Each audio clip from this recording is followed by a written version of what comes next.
what's interesting? Though this is my first time in Dubai, I've dang near lived in Miami, right? Mm, Living in Atlanta and Buckhead is quick flight to Miami, spending weekends and mm. week upon end there, and there's it's similar energy, right? So as amazing as it is, I've sort of been desensitized in a sense.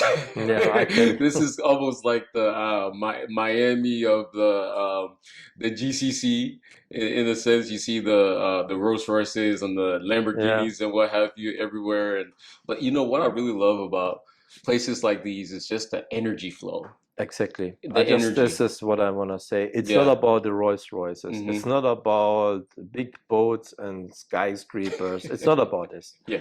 It's about, let's say, it's the mentality of the people who want to reach goals. Hmm. Yeah, and GCC, they are not finished with reaching their goals. Hmm.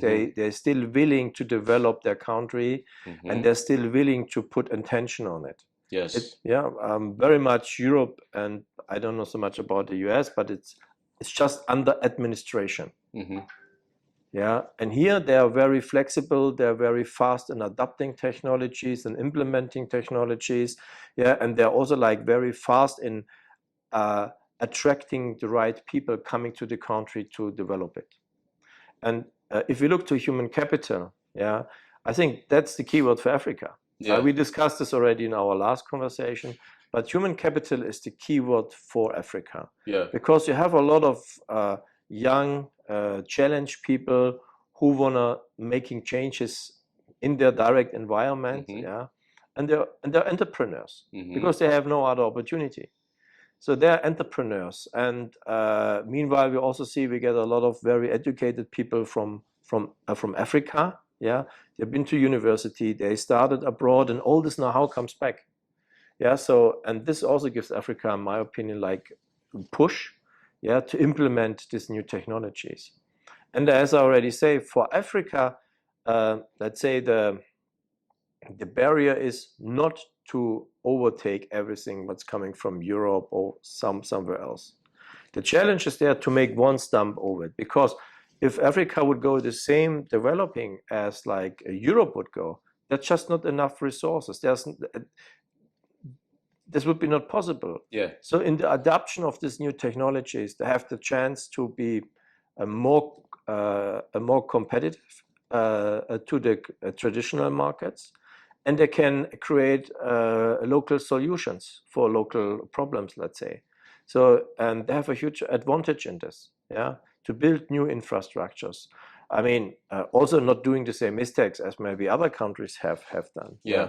they can create their own, let's say, ESG strategy, yeah, Yes. to develop the market. So, Yes. and there's a lot of this potential and in my opinion, Africa will be one of the main prospective markets in the future.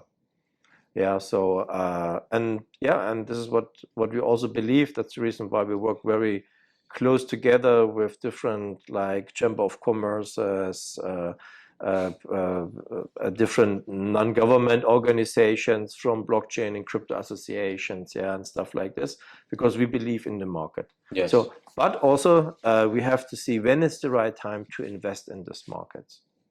So we are not a classical uh, early stage investor in emergency markets. Hmm. We are more like the one who's coming running behind them, yeah, a bit in the shadow, yeah, Yeah. because Helion Ventures, we just do not have this volume, Hmm. yeah, that we can make mistakes for our investors, yeah, and they pay for it. Yeah, so Yes. let's do this Binance and all the other ones. Yeah, they can prepare the market and can Yes. educate the market and can do Yes. all those kind of things. So we Yes. are more, let's say, in the second line, yeah, because this is the value what we want to add to our investors.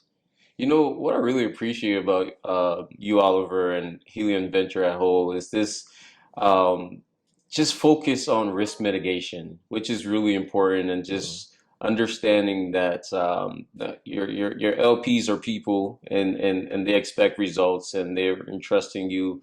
And I just love, I really love that because that's so important. I think sometimes there's a sense of carelessness once money is coming from somewhere else. And this even goes in parallel with, let's say, you as a GP investing in a startup, Mm. not wanting the startup to get careless with the capital, which Yeah. we see happen quite often.